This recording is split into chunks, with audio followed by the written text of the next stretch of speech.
श्री गणेशाय नमः। भक्तों, आज हम आपके लिए यहाँ पर लेकर आए हैं माघ कृष्ण गणेश चतुर्थी व्रत कथा। तो चलिए शुरू करते हैं। सबसे पहले बोलिए गणपति गजानन महाराज की जय। पार्वती जी ने पूछा, हे पुत्र, माघ के महीने में किस गणेश जी का पूजन करना चाहिए? उस दिन पूजन में किस चीज का भोग लगाना चाहिए और किस प्रकार का आहार लेना चाहिए? इसे विस्तार पूर्वक बतलाने का अनुग्रह करो। गणेश जी ने उत्तर दिया कि हे माता, माघ मास में भालचंद्र नाम के गणेश जी का पूजन करना चाहिए। हे माते, इस दिन तिल के 10 लड्डू बनाइए, 5 लड्डू देवताओं को अर्पित कीजिए और बाकी बचे हुए 5 लड्डू ब्राह्मण को दान कर दीजिए। साथ ही ब्राह्मण की श्रद्धा पूर्वक पूजन कीजिए और उन्हें दक्षिणा दें। इसके बाद स्वयं भी तिल के 10 लड्डुओं का भोजन करें। इसके बारे में मैं आपको राजा हरिश्चंद्र की कथा सुनाता हूँ। सतयुग में हरिश्चंद्र नाम के एक यशस्वी राजा हुए थे। वे क्षत्रिय, धर्म में चतुर, सज्जन स्वभाव, सत्यवक्ता और विद्वान ब्राह्मणों के आराधक थे। हे देवी, उनके राज्य में अधर्म का नाम तक नहीं था तथा कोई भी व्यक्ति गरीब, लूला, लंगड़ा या दुखी भी नहीं था। सभी व्यक्ति रोग रहित एवं चिरायु होते थे। उनके राज्य में ऋषि शर्मा नाम के एक तपस्वी ब्राह्मण रहते थे। एक पुत्र को प्राप्त करने के पश्चात उनका स्वर्गवास हो गया था। पुत्र का पालन पोषण उनकी धर्म पत्नी करने लगी। भिक्षा मांगकर वह विधवा ब्राह्मणी पुत्र का भरण पोषण करती थी। उस ब्राह्मणी ने माघ महीने की संकटा चतुर्थी का व्रत किया। वह सदैव गोबर से गणपति की मूर्ति बनाकर उसका पूजन किया करती थी। हे माते, भिक्षा मांगकर ही उसने तिल के 10 लड्डू बनाए। इसी के मध्य उसका पुत्र गणेश जी की प्रतिमा अपने गले में बांधकर कहीं खेलने चला गया। तब एक चांडाल कुम्हार ने उस ब्राह्मणी के 5 साल के बालक को जबरदस्ती पकड़कर अपनी आवा में बैठाकर उस आवे को बंद कर दिया और मिट्टी के बर्तनों को पकाते हुए उसमें अग्नि दे दी। बच्चे की माता जब अपने बालक को ढूंढने लगी, तब उसके ना मिलने पर वह बहुत दुखी हुई। वह ब्राह्मणी रोती बिलखती हुई गणेश जी की प्रार्थना करने लगी। वह बोली, हे गणेश जी, हाथी के समान मुख वाले, विशाल काय वाले, आप मुझ दुखियारी की रक्षा कीजिए। हे लंबोदर, हे विनायक, हे 4 भुजाओं वाले, हे मस्तक पर चंद्रमा को धारण करने वाले, हे दयावंत, मैं पुत्र के विरह में दुखी हूँ, आप मेरी रक्षा करें। इस तरह वह ब्राह्मणी आधी रात तक रोती बिलखती रही। सुबह हो जाने पर कुम्हार अपने पके हुए बर्तनों को देखने के लिए आया।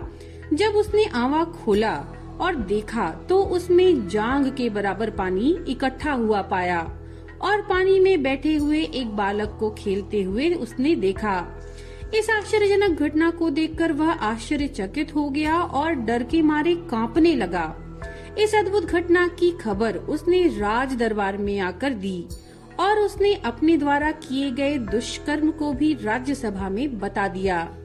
कुम्हार ने कहा कि हे महाराजा हरिश्चंद्र, मैं अपने बुरे कार्य के लिए मृत्यु के योग्य हूँ।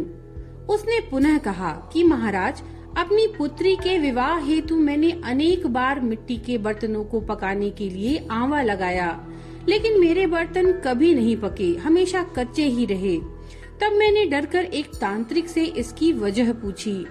उसने कहा कि तुम बिना बताए किसी लड़के की बलि चढ़ा दो, तुम्हारा आंवा पक जाएगा। मैंने विचार किया कि किसके बालक की भेंट चढ़ाऊं।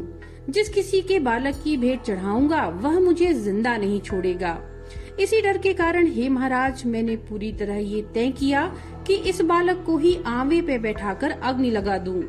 मैंने अपनी पत्नी से सलाह की कि ऋषि शर्मा ब्राह्मण का स्वर्गवास हो गया था। उनकी विधवा पत्नी भिक्षा से अपना पेट भरती। वह इस बालक का क्या करेगी? मैं अगर उसके बालक की भेंट चढ़ा दूं तो मेरा आंवा पक जाएगा। मैं इस घोर पाप कर्म को करके रात में चिंता रहित होकर सो गया। सुबह जब मैंने आवा खोला तो मुझे दिखाई दिया कि इस लड़के को मैं जिस तरह बैठा कर गया था वह उसी प्रकार बिना डर के बैठा है। उसके उस आवे में जांग तक पानी भरा हुआ है। इस भयानक दृश्य से मैं कांप गया और इसकी जानकारी मैं देने आपके पास आया हूँ। कुम्हार की बात सुनकर राजा बहुत हैरान हुए और उस बालक को देखने के लिए गए। वहाँ बालक को आनंद पूर्वक खेलते हुए देखकर मंत्री ने राजा से कहा, यह क्या बात है? ये लड़का किसका है? इसका पता लगाओ। इस आवे में जांग तक पानी कहाँ से आया? बालक को ना तो अग्नि ने जलाया और ना यह भूख प्यास से व्याकुल है। यह आवे में उसी प्रकार खेल रहा है जैसे अपने घर में खेल रहा हो। राजा इस प्रकार की बातें कर ही रहे थे, तभी वह विधवा ब्राह्मणी रोती सिसकती हुई वहां आ गई। वह कुमार को कोसने लगी। जिस तरह गाय अपने बछड़े को देखकर रंभाती है, वही दशा उस ब्राह्मणी की थी। वह ब्राह्मणी अपने बालक की गोदी में लेकर के प्यार करने लगी और कांपती हुई राजा के सामने बैठ गई। राजा हरिश्चंद्र ने पूछा, हे ब्राह्मणी, क्या तू कोई जादू टोना जानती है? क्या तूने कोई धर्म का कार्य किया जिसके फलस्वरूप बच्चे को अग्नि छू तक न सकी? राजा के ऐसा कहने पर ब्राह्मणी बोली, हे महाराज, मैं कोई जादू टोना नहीं जानती और ना मैंने कोई तपस्या की। योग आदि विधि भी मैं नहीं जानती। हे महाराज, मैं तो संकट नाशक गणेश चतुर्थी का व्रत करती हूँ। उसी व्रत के प्रभाव के कारण मेरा पुत्र आज जीवित बच गया है। ब्राह्मणी की बात सुनकर राजा ने आदेश दिया कि मेरे राज्य की समस्त जनता इस संकट नाशक गणेश चतुर्थी के व्रत को करे। राजा ने कहा, हे पतिव्रते, तू धन्य है। उस दिन से नगर के सभी लोग प्रत्येक मास की गणेश चतुर्थी का व्रत करने लगे। श्री कृष्ण जी ने कहा, हे युधिष्ठिर, आप भी इस उत्तम व्रत को कीजिए। इस व्रत के करने से आप राज्य को प्राप्त करेंगे तथा आपकी सभी इच्छाएं पूर्ण होंगी।